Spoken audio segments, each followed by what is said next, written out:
Hi friends, இன்றைக்கி ஒரு சூப்பரான vlog தான் உங்களோட ஷேர் பண்ணிக்க போகிறேன். இந்த vlogல நான் ஷேர் பண்ணக்கூடிய விஷயங்கள் கண்டிப்பாக உங்களுக்கு யூஸ்ஃபுல்லாகவும் இருக்கும், இன்ட்ரெஸ்டிங்காகவும் இருக்கும். வாங்க வீடியோக்குள்ளே போகலாம். Welcome to me and my life. நான் உங்கள் பிரியா. இந்த vlog வந்து பொங்கலுக்கு முந்தின நாள், அதாவது போகி பண்டிகை அன்னைக்கு ஈவினிங்லேருந்து எடுக்க ஸ்டார்ட் பண்ணது. ஸோ அன்றைக்கி ஈவினிங் பார்த்திங்கன்னா வீட்டில் ஒரு சின்ன பூஜை பண்ணிவிட்டு அதுக்கப்புறம் கூரைப்பூ வைப்பாங்க இல்லையா, காப்பு கட்டுறதுன்னு சொல்லுவாங்க. வீட்டு பூஜை ரூமில், வீட்டு வாசல் நிலப்படியிலெல்லாம் இந்த மாதிரி கூரைப்பூ வந்து கட்டுவாங்க. இந்த மாதிரி யார் வீட்டிலெல்லாம் வந்து பழக்கம் இருக்குது அப்படின்றதெல்லாம் எனக்கு கமெண்ட் பாக்ஸில் சொல்லுங்கள். ஏன்னா மோஸ்ட்லி நான் இந்த side, Madurai side, Theni side தான் இந்த ஒரு பழக்கத்தை பார்த்துருக்கேன். உங்கள் ஊர் சைட்லெல்லாம் வந்து இந்த மாதிரி பொங்கலுக்கு முந்தின நாள் காப்பு கட்டுற பழக்கம்லாம் இருக்கா அப்படின்னு சொல்லி எனக்கு சொல்லுங்கள். எந்த ஊர் பக்கம்லாம் இருக்குது அப்படின்றதையும் நான் கொஞ்சம் தெரிஞ்சுக்குவேன் இல்லையா. இது முடித்ததுக்கப்புறம் நெக்ஸ்ட் டே, அதாவது பொங்கலுக்கு தேவையான ப்ரிப்பரேஷன் ஒர்க்கெல்லாம் இருக்கும்ல, கொஞ்சம் வெஜிடபிள்ஸ் எல்லாம் கட் பண்ணி எடுத்து வைக்கிறது, வெல்லம் எடுத்து வைக்கிறது, அடுத்த நாள் சமையலுக்கு தேவையான விஷயங்கள்லாம் ப்ரிப்பேர் பண்ணி வைக்கிறது அப்படின்னு சொல்லிட்டு ஒரு சில வேலைகள்லாம் இருந்துச்சு. அது எல்லாத்தையுமே நான் அப்படியே ஒன் பை ஒன்னாக பண்ண ஸ்டார்ட் பண்ணிட்டேன்.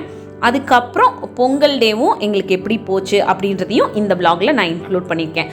அப்படியே இந்த vlog பார்த்துக்கிட்டே இன்றைக்கான வீடியோக்குள்ளே போயிடலாம். அதுக்கு முன்னாடி ஒரு சின்ன ரிக்வெஸ்ட், நீங்கள் இந்த வீடியோ பார்த்துட்டு இருக்கும்போதோ இல்லை பார்த்து முடிக்கும் போதோ இதில் இருக்க கண்டென்ட் உங்களுக்கு பிடிச்சிருந்ததுன்னா மறக்காமல் வீடியோ கீழே இருக்க லைக் பட்டனை கிளிக் பண்ணிக்கோங்க. அப்படி நீங்கள் கொடுக்க போகிற அந்த குட்டி குட்டி லைக்ஸ் எல்லாமே இன்னும் நல்ல நல்ல கண்டென்ட்லாம் நான் உங்களோட ஷேர் பண்ணிக்கிறதுக்கு எனக்கு கொஞ்சம் மோட்டிவேட்டிங்காக இருக்கும். இன்றைக்கான டாப்பிக்கில் எதை பற்றி பேச போகிறோன்னா, நம்மளோட டெய்லி லைஃப்பை ரொம்ப காம்ப்ளிகேட் பண்ணிக்காமல் எல்லா வேலைகளையும் எல்லா விஷயங்களையும் ஈஸியாக மேனேஜ் பண்ணிக்கிட்டு ரொம்ப ஸ்ட்ரெஸ் எடுத்துக்காமல் பீஸ்ஃபுல்லாக ஒரு லைஃப்பை லீட் பண்ணுறதுக்கு எந்த மாதிரி ஒரு சில சிம்பிளான டிப்ஸ் எல்லாம் ஃபாலோ பண்ணலாம். இந்த மாதிரியான டிப்ஸ் ஃபாலோ பண்ணும்பொழுது நம்மளோட டெய்லி லைஃப் ரொம்பவே சிம்பிளாகவும் ஈஸியாகவும் இருக்கும். வாங்க அது என்ன டிப்ஸ் அப்படின்றத ஒன் பை ஒன்னாக பார்க்கலாம். ஃபர்ஸ்ட் டிப், உங்களோட டெய்லி லைஃப்பில் நீங்கள் பார்க்கக்கூடிய வேலைகளை ரொம்ப பதட்டமாகவும் பரபரப்பாகவும் பண்ணுவீங்கன்னா அதை கொஞ்சம் அவாய்ட் பண்ணிக்கோங்க. லைஃப் ரொம்ப சிம்பிளாக இருக்கும். ஒரு சின்ன எக்ஸாம்பிளுக்கு சொல்லணுன்னா, நம்ம வீட்டில் நம்ம சின்ன பசங்களாக இருக்கும்போது ஸ்கூல் போகும்பொழுதெல்லாம் அம்மா அவங்கள பார்த்துருப்போம் இல்லையா. இல்லை இப்போவுமே நம்மள நிறைய பேருக்குமே அந்த ஒரு பழக்கம் இருக்கும். என்னென்னா, வீட்டில் ஏதோ ஒரு ஃபெஸ்டிவல் டே வருது, இல்லை ஒரு சின்ன பூஜை பண்ண போகிறோம் அப்படின்னு வச்சுக்கலாம். அந்த டைமில் வீட்டில் இருக்க ஒரு லேடிக்கு என்ன தோணும் அப்படின்னா, இன்றைக்கி ப்ரிப்பேர் பண்ணக்கூடிய சமையலெல்லாம் ரொம்ப நல்லா இருக்கணும், பூஜையை நல்லபடியாக பண்ணி முடிக்கணும், வீட்டில் இருக்கவங்களுக்கு பிடிச்ச மாதிரி சமைச்சு கொடுக்கணும், இப்படி நிறைய விஷயங்கள் மைண்டில் ஓடிட்டுருக்கோம். அவங்களுக்கு ஓவராலாக வீட்டில் இருக்கவங்க எல்லாரும் ஹாப்பியாக இருக்கணும் அப்படின்றது தான் ரொம்ப மெயினான விஷயமா இருக்கும். பட் அவங்க ரொட்டீனாக அந்த பண்ணக்கூடிய சமையல் வேலைகள், க்ளீனிங் வேலைகள்லாம் பண்ணும்பொழுது நம்ம செய்கிற விஷயங்களில் எதுவுமே எங்கேயும் மிஸ்டேக் ஆகிடக்கூடாது அப்படின்ற ஒரு விஷயம் மைண்டில் ஓடிட்டே இருக்கும். ப்ளஸ் இவ்வளோ வேலைகள் இருக்கே, அடுத்தடுத்து அந்த வேலை செய்யணும், இந்த வேலை செய்யணும், இதுக்கு இடையில் ஆளாளுக்கு ஒரு வேலை நம்மக்கிட்ட வந்து வாங்கிட்டே இருக்காங்க அப்படின்னு சொல்லிட்டு அந்த ஒரு டென்ஷன் மைண்டில் ஓடிட்டே இருக்கும். இதெல்லாம் மொத்தமாக சேரும்பொழுது ஒரு சின்ன ஸ்ட்ரெஸ் வந்து அவங்களுக்குள்ளே இருந்துகிட்டே இருக்கும். அந்த ஸ்ட்ரெஸ்ஸோட வெளிப்பாடாக அந்த நேரத்தில் யார் வந்தாலும் அவங்கக்கிட்ட கத்துறது, சண்டை போடுறது, திட்டுறது, இந்த மாதிரி விஷயங்களும், தேவையில்லாமல் சின்ன சின்ன விஷயங்களுக்கெல்லாம் டென்ஷன் ஆகுறது அப்படின்னு அது ஒரு பக்கம் நடந்துக்கிட்டே இருக்கும். இப்படி நடக்கும் பொழுது அவங்களோட அந்த ஓவராலாக என்ன பண்ணணும்னு நினச்சாங்களோ, அதாவது வீட்டில் இருக்கவங்க ஹாப்பியாக இருக்கணும், சந்தோஷமாக இருக்கணும், நல்லா இருக்கணும் அப்படின்னு நினச்சி தான் அந்த பூஜை வேலையும் பண்ணுறாங்க, சமையல் வேலையும் பண்ணுறாங்க. பட் இவங்களோட இந்த கோவமான வார்த்தைகள்னாலேயோ, இவங்க அந்த சின்ன சின்ன வேலைகளை பண்ணும்பொழுது ஆகிற டென்ஷன்னாலேயோ, அவங்க பேசக்கூடிய வார்த்தைகள்னாலேயோ இது எல்லாமே அங்கே அப்செட் ஆகும். அந்த ஃபேமிலி மெம்பர்ஸ்குள்ளே ஒரு சின்ன வாக்குவாதம் வரும். இத்தனைக்கும் நல்ல சமையலும் பண்ணி வச்சாச்சு, பூஜைக்கு தேவையான விஷயங்களும் பண்ணியாச்சு, இதுக்கு இடையில் இப்படி ஒரு பிரச்சனை வரும்பொழுது என்ன ஆகும்னா, ஓவராலாக அவங்க நினச்ச விஷயங்கள் எல்லாமே ஸ்பாயில் ஆகிடும். ஸோ நீங்கள் உங்கள் மனசில் என்ன நினைக்கிறீங்களோ, அதாவது வீட்டில் இருக்கவங்களோட நிம்மதியும் சந்தோஷமும் முக்கியம் அப்படின்னு நினச்சி ஒரு விஷயத்தை பண்ணிங்கன்னா, அதை பதட்டம் இல்லாமல் ஒரு மாதிரி டென்ஷன் ஆகாமல் பீஸ்ஃபுல்லாக உங்களோட மைண்டை அதில் மட்டும் கவனம் செலுத்தி கொஞ்சம் சீக்கிரமாக எழுந்திரிக்கணும் அப்படின்னா சீக்கிரமே எழுந்திரிச்சு, இல்லை அதுக்கு ப்ரிப்பரேஷன் முன்னாடியே பண்ணணுன்னா அதை கொஞ்சம் முன்னாடியே பண்ணிக்கிட்டு, இல்லை இடையில உங்கள் வீட்டில் ஃபேமிலி மெம்பர்ஸ் கிட்டேருந்து சின்ன சின்ன ஹெல்ப் வாங்கணுன்னா அப்பப்போ வாங்கிக்கிட்டே அந்த வேலைகளை காமாக நீங்கள் மன அமைதியோடு பண்ணிங்கன்னா நீங்கள் நினைக்கிற வேலையை சரியாகவும் பண்ண முடியும். நீங்கள் எதை நினச்சி அந்த வேலையை பண்ணிங்களோ அந்த அவுட்புட்டும் உங்களுக்கு கண்டிப்பாக கிடைக்கும். நீங்கள் சந்தோஷமாக அவங்க சாப்பிட்ணும், நிம்மதியாக இருக்கணும், வீட்டில் இருக்கவங்க எல்லாரும் ஹாப்பியாக இருக்கணும் அப்படின்னு நினச்சி தானே இந்த விஷயங்கள்லாம் பண்ணுறீங்க.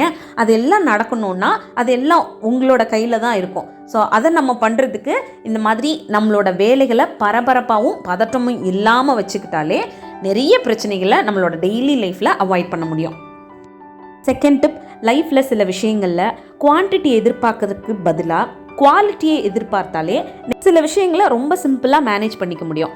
ஒரு சின்ன எக்ஸாம்பிளுக்கு சொல்கிறேன். இப்போது நம்ம ட்ரெஸ் வாங்குறதுக்காக கடைக்கு போகிறோம். அங்கே போயிட்டு நிறைய ட்ரெஸ்ஸஸ் பார்க்குறோம். அதில் ஒரு ட்ரெஸ் 2000 rupeesக்கு ரொம்ப சூப்பரான ஒரு ட்ரெஸ்ஸாக இருக்குது. அதை நீங்கள் வாங்கினீங்கன்னா ஹாப்பியாக இருப்பீங்க, உங்களுக்கு போட்டால் அழகாக இருக்கும்.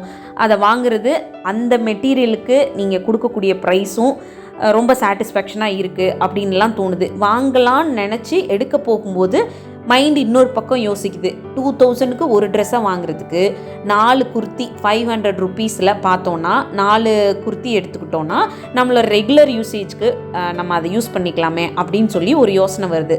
அப்போது டக்குன்னு நம்ம அந்த 2000 கொடுத்து ஒரு 4 குர்த்திஸ் வாங்கிட்டு வீட்டுக்கு வந்துடுறோம். வந்ததுக்கப்புறம் நம்ம மைண்டு எல்லாமே நமக்கு பிடிச்ச அந்த 2000 வர்த்துள்ள அந்த ட்ரெஸ் மேலே தான் மைண்டு ஓடிட்டே இருக்கும். ஏன்னா அது நிஜமாகவே நம்ம மனசுக்கு ரொம்ப பிடிச்சிருந்துச்சு, அதை போட்டால் நமக்கு ரொம்ப அழகாக இருக்கும் அப்படின்றது நமக்கு தெரியும். ப்ளஸ் அதெல்லாம் தாண்டி அதை எடுத்திருந்தா நம்ம மனசுக்கு திருப்தியாக இருந்திருக்கும் இந்த பர்ச்சேஸ் அப்படின்னு ஒரு ஃபீல் அப்போ இருக்கும்.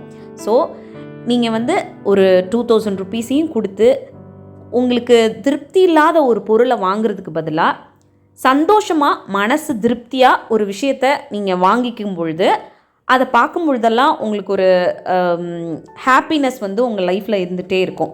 நான் இப்போ சொல்கிறது எக்ஸாம்பிள் ரொம்ப சின்ன எக்ஸாம்பிள் தான். இந்த மாதிரி லைஃப்பில் நிறைய விஷயங்கள் நம்ம திருப்திக்காக வாங்காமல் அந்த இடத்துல குவான்டிட்டிக்காக வாங்கிட்டு வாங்கினதுக்கப்புறம் நம்மளோட சாட்டிஸ்ஃபேக்ஷனை யோசித்து வருத்தப்படுவோம்.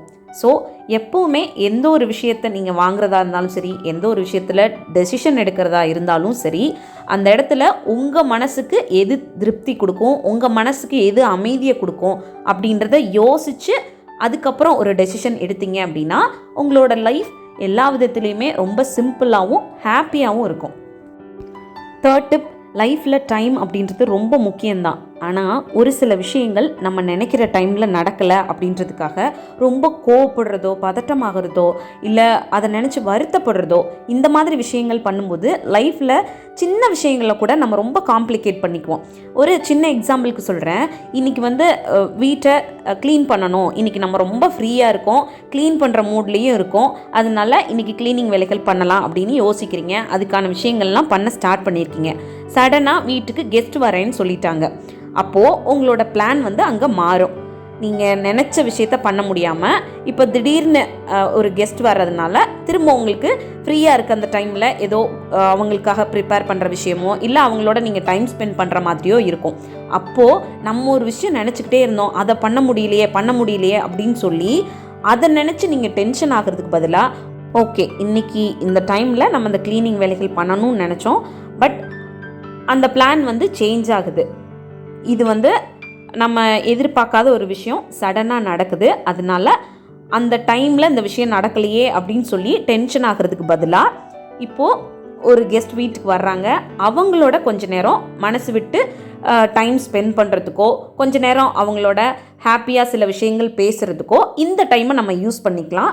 இன்னொரு நாள் இந்த வேலையை நம்ம ஷெட்யூல் பண்ணி வச்சுக்கலாம். நம்ம நினச்ச மாதிரி இந்த விஷயம் நடக்கலையேன்னு சொல்லி அந்த இடத்துல டிசப்பாயிண்ட் ஆகிறதுக்கு பதிலாக அந்த விஷயத்தை பாசிட்டிவாக எப்படி யோசிக்கலாம் அப்படின்னு கொஞ்சம் யோசிச்சிங்கன்னா லைஃப்பில் சில விஷயங்கள் ரொம்ப சிம்பிளாக முடிஞ்சிடும். தேவையில்லாத டென்ஷனையும் பதட்டத்தையும் அவாய்ட் பண்ணிக்கலாம். ஸோ அவ்வளோதான். இந்த மாதிரி சின்ன சின்ன டிப்ஸை நம்மளோட டெய்லி லைஃப்பில் ஃபாலோ பண்ணுறது மூலமாக நம்மளோட லைஃப்பையும் ரொம்ப சிம்பிளாக மாற்றிக்கலாம். இன்னொரு யூஸ்ஃபுல்லான vlogல மீட் பண்ணுறேன். தேங்க்யூ.